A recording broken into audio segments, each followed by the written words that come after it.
Hallelujah कलीसिया, मैं धन्यवाद करता हूँ फिर से उस परमेश्वर का जिसने आपके बीच में आने के लिए मुझे मौका दिया और हमारी इस जर्नी में आप हमारे साथ हैं, इसीलिए मैं आपका भी धन्यवाद करता हूँ।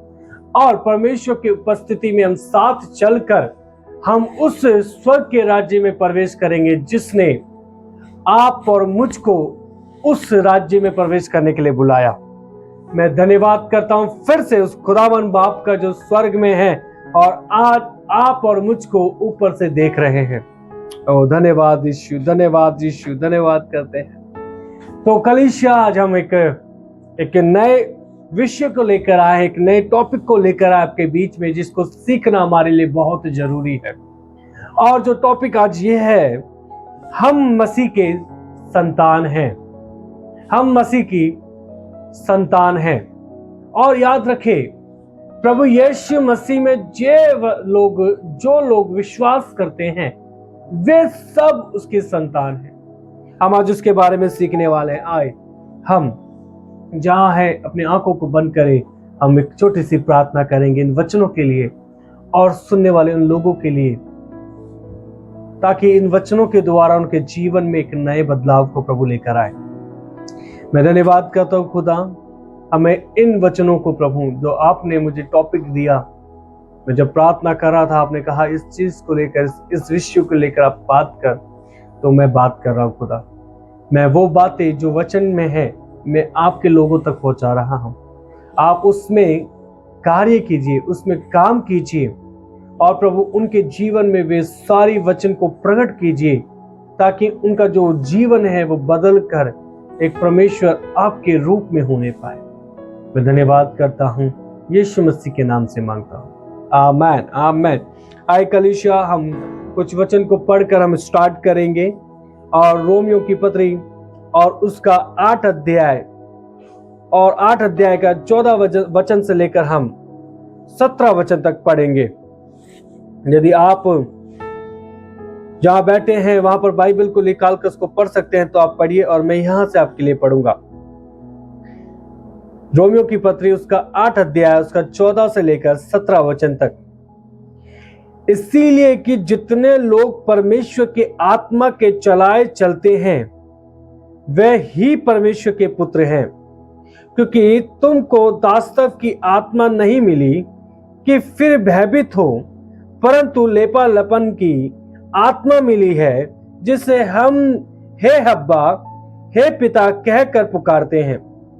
पर आत्मा आप ही हमारी आत्मा के साथ गवाही देता है कि हम परमेश्वर की संतान है, और यदि संतान है तो वारिस भी, वरन परमेश्वर के वारिस और मसीह के संगी वारिस हैं, कि जब हम उसके साथ दुख उठाए तो उसके साथ महिमा भी पाए। मैं धन्यवाद करता हूं एक अच्छे वचन के लिए खुदा ने हमें दिया। आप यदि जिस जगह पर बैठे हुए हैं और यदि आप ये सोचते हैं कि हम उस यीशु मसीह को विश्वास करके क्या पाते हैं, या मुझे जो व्यक्ति नए सुन रहे हैं या वो अभी यीशु मसीह पर अभी विश्वास करना स्टार्ट किया है, तो मैं आपको बताना चाहता हूं, यीशु मसीह पर विश्वास करने से पहला जो चीज हमें मिलता है वो एक अधिकार मिलता है उसकी संतान होने का। मुझे सुनने वाले वे सारे लोग, यदि आप उस खुदावन बाप पर विश्वास करते हैं तो आप उसकी संतान है। पर उसने एक बात को इस वचन में लिखवाया है कि जितने लोग परमेश्वर की आत्मा के चलाए चलते हैं वे ही उसके संतान हैं। वे लोग ही उस परमेश्वर के पुत्र और पुत्रियां, बेटे और बेटियां। मैं आपको कह रहा हूं कि यदि आप मसीह में होकर भी उस आत्मा के चलाए में नहीं है, जिस आत्मा को परमेश्वर ने आपके लिए एक सहायक के रूप में भेजा, ताकि आप जिस जगह पर परेशानियों को उठाएं, कंफ्यूज हो जाए किस रास्ते पर हमें चलना है, किस रास्ते को हमें फॉलो करना है, आपको कुछ ना सूझे, तो वो आत्मा जो परमेश्वर की ओर से आई है आपकी सहायता करने, वो मदद करती है। पर यदि उसी आत्मा के द्वारा आप नहीं चलते, उसी आत्मा के गाइडेंस में आप नहीं रहते, तो क्या आप उसकी संतान होकर रह सकते हैं? बाइबल हमें बताती है यदि आपको उसकी संतान का अधिकार पाना है तो उसकी आत्मा के चलाए चलना पड़ेगा। उसके आत्मा के अनुसार हमें अपने जीवन को बिताना पड़ेगा। उसके आत्मा के अनुसार ही हमें उस खुदा की उपस्थिति में रहना पड़ेगा। पर आज के इस मसीही लोगों के जीवन में, जो आज के लोग हैं, वे ये भूल चुके हैं कि केवल प्रार्थना और वचन पढ़ने से ही हम खुदा की संतान नहीं होते, पर होते हैं तो प्रार्थना से, वचन पढ़ने से और साथ में आत्मा के चलाए चलने से। यदि आपको उसकी अधिकार चाहिए, उस संतान का अधिकार चाहिए, उस सामर्थ को चाहिए जो खुदा यानी पिता की ओर से मिलता है, तो आपको उसकी आत्मा के अनुसार चलना ही पड़ेगा। यदि आप अभी तक कंफ्यूज हैं कि हम उसकी संतान है, केवल नॉर्मली अपने जीवन को जीकर सांसारिक अभिलाषाओं या इच्छाओं में चलकर, तो मैं आपको कहना चाहता हूं उसके संतान का नाम तो है, पर वो जो अधिकार देता है एक संतान होने के बाद, वो नहीं है।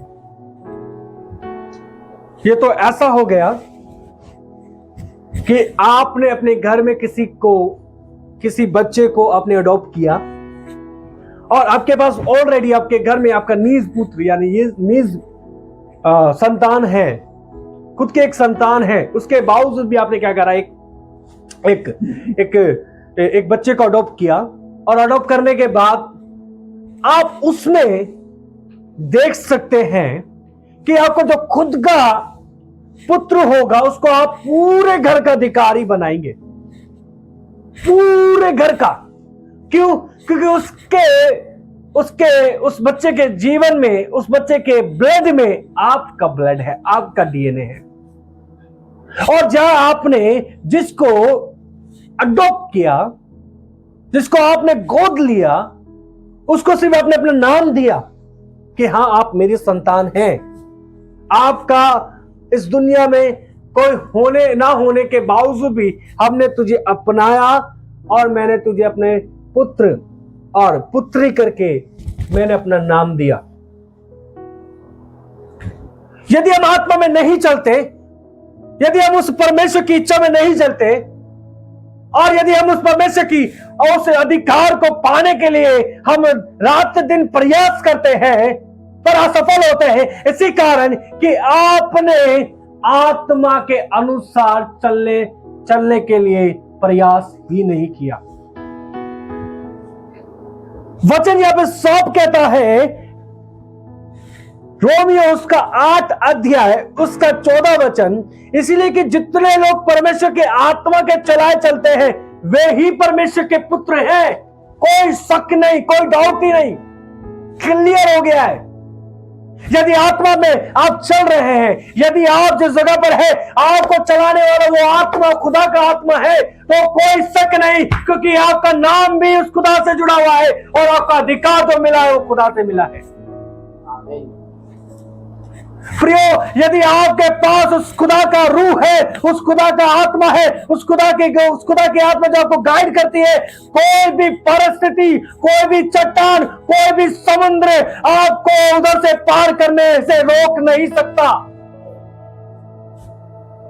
क्योंकि आपको चलाने वाला वो नहीं, आप नहीं, आप देखते हैं खुदा की आत्मा है। मैं आपको एक वचन और पढ़ाना चाहता हूं, योना उसका जब 1 अध्याय देखते हैं और उसका जब 12 और 13 में हम देखते हैं, मैं ऊपर से आपको बताना चाहता हूं, उसमें लिखा है परमेश्वर की संतान होने का अधिकार दिया है, ठीक है, दिया। और उसके बाद उसमें 13 में जब हम देखते हैं लहू से, ना शरीर की इच्छा से, ना मनुष्य की इच्छा से, परंतु परमेश्वर से उत्पन्न हुए हैं। वे लोग जिनके पास अधिकार है वो ना तो शरीर से उत्पन्न हुआ है, ना तो मनुष्य इच्छा से उत्पन्न हुआ है, ना तो लहू से उत्पन्न हुआ है। वो तो उत्पन्न हुआ है तो केवल एक परमेश्वर से। यदि आपको अधिकार पाना है, आपका रीजन्म होना जरूरी है, रिबॉर्न होना जरूरी है, आपका नया जन्म होना जरूरी है। केवल वो पानी का बपतिस्म लेना ही नहीं, पर आत्मिक रूप से भी जन्म लेना जरूरी है। केवल एक पास्टर के बात मानने से ही नहीं, एक माता पिता के बात मानने से ही नहीं, पर जब आपको परमेश्वर का पुत्र का अधिकार पाना है तो आपको आत्मा के चलाए चलने से कोई ना रोक पाए। यदि आपको अधिकार पाकर उसको इस्तेमाल करना है और आपको अधिकार जमाना है इस संसार की उन सारी शैतानी शक्तियों पर, तो आपको आत्मा से चलना ही पड़ेगा। ये केवल एक चंगाई तक, एक आशीष तक, एक बरकत तक सीमित नहीं है। ये तो है स्वर्ग की बात, ये तो है अनंत जीवन के पार जाने की बात। यदि वहां पहुंचना है तो हमें आत्मा से ही चलना पड़ेगा और कोई रास्ता नहीं है और कोई चॉइस नहीं रखी गई हमारे पास। यदि आप सोच रहे हैं एक संतान का नाम हो जाना काफी है, तो नहीं, अधिकार भी पाना जरूरी है। वो अधिकार वो ही देगा जिससे हम उत्पन्न होंगे, और उत्पन्न हम केवल एक ही से हो सकते हैं, परमेश्वर से। कलीसिया, क्यों आप इस बात में फंसे हुए हैं कि मुझे बस चंगाई चाहिए, मुझे शिफा चाहिए? इस धरती से उड़ जाने की बात है, इस धरती पर से जाने की बात है। वहां तक हमारा आशीष और बरकत होना चाहिए, अधिकार होना चाहिए, केवल धरती तक ही नहीं। मैं आपको एक बात को बताना चाहता हूं। यदि एक बच्चे के अंदर अपने पिता का डीएनए नहीं है तो वो बच्चा उसका नहीं कहलाएगा। यदि उस पिता की आत्मा आपके अंदर नहीं है तो हम परमेश्वर के नहीं कहलाएंगे। यदि उसकी आत्मा है तो ही हम परमेश्वर के पुत्र, पुत्रियां और संतान और अधिकार पाए हुए कहलाएंगे। मत फंसे रहिए इस चंगाई छुटकारा में, पर इससे बढ़कर जो देना चाहता है वो है संतान का अधिकार, जो आपको केवल आत्मा ही दिलाएगी, और वो ही जो परमेश्वर से उत्पन्न हुए हैं वो ही ये सब पाएंगे। फिर मैं आपको कहना चाहता हूं कि लहू से नहीं, मनुष्य की इच्छा से नहीं, हम परमेश्वर से उत्पन्न होने चाहिए। मेरे भाई और बहन, यदि आप मसीह में नए हैं, आप अभी एक सीढ़ी को चढ़े हैं, मैं कहना चाहता हूं खुदा की आत्मा के बिना मत चलना मसीह में। खुदा का रूह जब आप आपको चलाएगा, हर एक पहाड़ आपके आगे राख बन जाएगा। खुदा का रूह जब आपको चलाएगा, हर एक समुंदर दो भाग होकर आपको जमीन दिखाएगा। खुदा का रूह जब बताएगा आपको, जब चलाएगा आपको, आपके नावों को और आपकी जालों को इतना भर देगा कि जितना आपने अपनी जिंदगी भर ना कमाया हो। कौन करवाएगा? खुदा की आत्मा जो आपको चलाती है और वो संतान बनाती है और अधिकार देती है। मैं पूछना चाहता हूं, नाम काफी है या अधिकार काफी है? आपको क्या चाहिए? मैं उन मसीही लोगों को बोलना चाहता हूं आज के, नए ओरा का समय आ चुका है, बदलाव का समय आ चुका है। बाहर निकल आओ चंगाई छुटकारों से, क्योंकि अब हमें खुदा की ओर चलना है। तेरी बीमारी तुझे खुदा के पास जाने से नहीं रोक सकती। तेरा दुर्बलपन खुदा की सामर्थ पाने से नहीं रोक सकता। तुझे उस खुदा से मिलने से कोई संसार की ताकत रोक नहीं सकती। निकल आओ उस भ्रम से, बस चंगाई छुटकारे के लिए जाते हो। और ये प्रार्थना करना चालू करो, खुदा तू मुझे वो संतान का अधिकार दे जिसका वादा तूने किया है, और मैं आत्मा से चलाया चलूं। बहुत अलग हो जाएगा, माहौल बदल जाएगा। फिर कह रहा बदलाव देखोगे अपने जीवन में, अपने ही नहीं अपने रिश्तेदारों में, अपने घर के अंदर, अपने माहौल के अंदर। उस संतान के अधिकार से यदि चलोगे, बदल जाएगा। मैं आपको एक और बात यहां पे बताना चाहता हूं, एक स्टोरी के साथ। एक इतना आलीशान महल, और आलीशान महल के अंदर सिर्फ एक जो राज करता है और उस राज करने वाले की संतान। मैं आपको फिर बता रहा हूं, एक आलीशान महल में एक राज करने वाला और उसकी संतान, ये दोनों ही वहां पर अधिकारी थे।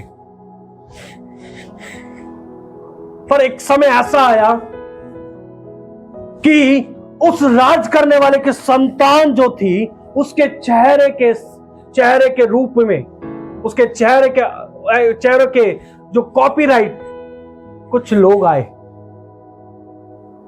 और उस राजा से कहने लगे, मैं असली हूं, मैं तेरी संतान हूं। और जो ओरिजिनल उसका जो नीज पुत्र था, वो भी ये कहने लगा, मैं तेरी संतान हूं। जब ये सारे एक जैसे जो संतान का चेहरा उसने देखा कि एक जैसा है, उसने एक ही रास्ता देखा कि हम इसका क्या करेंगे, परखेंगे। जो मेरी इच्छाओं को फॉलो करेगा, जो राज्य को मैं जिसको सौंपूंगा, जो मेरी वो संतान है, जितने दिन उसने मेरे साथ बिताया, जितने मेरी आज्ञाओं में चला, उसका गुण और उसका बर्ताव, उसका व्यवहार अलग ही रहेगा। जब राजा ने कुछ टेस्ट करने के लिए लोगों को बुलाया, और उन लोगों को और अपनी संतान को जो उसके अंदर मिक्स हो गया था, और कोई पता नहीं कर पा रहा था क्योंकि सभी लोग एक जैसे एक चेहरे के थे। जब चेक करने वाले ने देखा कि उनमें से सिर्फ एक ही है जो राजा के गुण को रखता है, जो राजा की इच्छाओं को पूरी करता है, जो प्रजा के जो कल्याण को सोचता है, उस चेक करने वाले को जो राजा ने उसको आदेश दिया कि तुम चेक करके मुझे बताओ। वो जब चेक करने वाला राजा के पास गया, राजा को बोला, एक प्रभु सिर्फ एक ही है, वो ही तेरा संतान है। जब राजा ने उस व्यक्ति को बुलाया और उसको देखा कि हाँ, सच में उसके अंदर वो गुण है जो राजा के अंदर होने चाहिए। मैं फिर वही बता रहा हूं, यदि स्वर्ग का अधिकार के लिए आप प्रयास कर रहे हैं और उसकी आत्मा ही नहीं आपके अंदर, उसके गुण ही नहीं, उसके डीएनए ही नहीं, उसका बर्ताव ही नहीं, उसका स्वभाव ही नहीं, तो कैसे वो अधिकार जो स्वर्ग का है आपको मिल जाएगा? अपने आप को संतान कहने वाले बहुत आएंगे। खुदा ने कहा, प्रभु पहले ही ये बात कह चुका है, जब आपके अंदर उसका आत्मा काम करेगा, उसका इच्छा काम करेगा, जब उससे आप उत्पन्न हो जाएंगे, कोई भी चीज आपको उसकी संतान का अधिकार पाने से रोक नहीं सकता। चलिए आप उससे उत्पन्न हो जाइए, प्रार्थना कीजिए, कहिए प्रभु मैं झूठे में नहीं जीना चाहता, मेरा स्वभाव झूठा नहीं होना चाहिए, मेरा व्यक्तिगत जीवन झूठा नहीं होना चाहिए, मेरा मसीहत झूठी नहीं होनी चाहिए, पर खुदा तेरी संतान की अधिकार के स्थान में मैं जीऊं। आपको उसी दिन उसका अलग ऑरा आपको मिलेगा, एक अलग उपस्थिति आपके अंदर आ जाएगी जो आपको बदलती रहेगी। मैं फिर आपको कहना चाहता हूं, यदि यहां पर 17 कहता है, और यदि संतान है तो वारिस भी है, वरन परमेश्वर के वारिस और मसीह के संगी वारिस हैं, कि जब हम उसके साथ दुख उठाए तो उसके साथ महिमा भी पाए। जब हम उसके जैसी आत्मा को पाकर, जब हम हर एक चीज को करते हैं, दुख उठाते हैं, तो याद रखना जैसा यीशु ने महिमा पाया उसी तरीके से आप और मैं भी महिमा पाएंगे। बदल जाइए, उस आत्मा को आपके जीवन में काम करने दीजिए, आपके आस पड़ोस की सुनना बंद कर दीजिए, आप आत्मा की बात सुनना चालू करिए जो आपके अंदर एक अधिकार को रिलीज करता है, जो अधिकार यहां का नहीं पर स्वर्ग से आता है। कान बंद कर दीजिए उनके लिए जो संसार है, जो संसार की लालसा रखते हैं, संसार के उन चीजों पर अपनी आस लगाते हैं जो आज है कल नष्ट की जाएगी। उनके लिए अपने कान, आंख, अपने हाथ बंद कर दीजिए, और जो करना है वो ये है कि आपको आत्मा के चलाए चलने पर ध्यान दीजिए। यदि ये कार्य जो आप आत्मा के चलाए करते हैं कभी भी असफल नहीं होंगे, हर एक सफल होगा। लिखा है आप लहू से नहीं है, आप मनुष्य की इच्छा से नहीं है, तो परमेश्वर से उत्पन्न हुए हैं। परमेश्वर से यदि उत्पन्न हुए तो परमेश्वर की संतान की तरह जिए और काम कीजिए। संतान की तरह आप अपने अधिकार को रिलीज कीजिए दूसरों पर। कहिए तेरा यदि तू संतान है, तेरी बीमारी आने से तू उसको यह नहीं कह देगा कि तू मुझे ठीक नहीं कर सकता इसलिए मैं छोड़ रहा हूं। कोई पुत्र अपने पिता को यह कह सकता है कि यदि तू मुझे अपनी जमीन जायदाद में से हिस्सा नहीं देगा तो मैं तुझे पिता कहना छोड़ दूंगा। कोई नहीं, पिता का जो नाम है जब तक वो मनुष्य यहां है तब तक रहेगा, और हमारा खुदा तो सर्वदा है, जो है रहेगा। इसलिए मैं आपको कहना चाहता हूं, बदल दीजिए अपने आप को, आत्मा के चलाए चलिए, स्वभाव बदल दीजिए।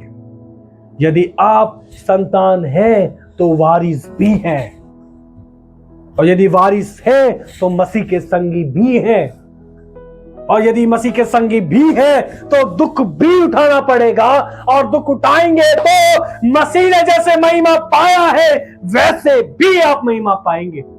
कोई बदलाव नहीं रखता मसीह का वचन, बस फर्क यह है कि आप किस से उत्पन्न हैं। आप यदि संसार से उत्पन्न हैं तो आप भूल जाएंगे इस वचन को। यदि आप मसीह से, उस परमेश्वर से उत्पन्न है, आप भी से अपने जीवन में उस पवित्र आत्मा को सारा अधिकार देंगे। आस पड़ोस को बदलने का समय आ गया है। मसीही समाज को बदलने का समय आ गया है। एक संतान होकर जीने का समय आ गया है। एक अधिकारी होने का समय आ गया है। एक नए बदलाव का समय आ गया है। प्रियो, छोड़ दीजिए जो संसार जिसके पीछे भागता है। मैं कह रहा हूं 100 लोग जिस रास्ते पे भागे उस रास्ते पे ना भागकर आप अपने लिए एक नया रास्ता बनाएं, क्योंकि आप संतान हैं और आपको अधिकार है। आपको उस मसीह ने यह अधिकार दिया है, जिस रास्ते को आप चुनेंगे, जिस रास्ते को पवित्र आत्मा बताएगा, वो आपके लिए एक ऐसा रास्ता बनेगा जो ऊंचाइयों पर खड़ा करेगा। मैं धन्यवाद करता हूं परमेश्वर का, इन वचनों से मुझे उसने मेरी आत्मा को छेद दिया और उसके वारिस का मुझे अधिकारी बनाया। मैं धन्यवाद करता हूं उस खुदावन बाप से जो आपके बीच में ये वचन लेकर आया। आए हम अपनी जगह पर प्रार्थना करें। मैं आपके लिए प्रार्थना करूंगा। यदि आप परमेश्वर से उत्पन्न होना चाहते हैं, आज ही खुदा आपको उत्पन्न करेगा। आज ही इस कलीसिया को, इस वीडियो को सुनने वाले लोगों को नए सिरे से जन्म देगा। और वो जन्म ना तो शरीर का होगा, ना तो संसार का होगा, ना तो किसी इच्छाओं से होगा, पर आत्मा से जन्म होगा। आयो को परमेश्वर की संतान होने के बाद उनको मिलेगा। मैं जिनके बारे में प्रार्थना कर रहा हूं प्रभु, वे वो है जो मेरी वीडियो को देखते हैं। वे वो है जो तेरी संतान की तरह चलते हैं, जो आत्मा के चलाए चलते हैं। उन्हें बदल देगा तू, उनकी परिस्थिति को बदल देगा। मैं उनके जीवन के लिए कैसी प्रोफेसी कर रहा हूं जो कभी भी नहीं टलेगी। वो ऊंचाई को देखेंगे आत्मा के चलाए चलने से। धन्यवाद करता हूं, यीशु के नाम से मांगता हूं, आमीन।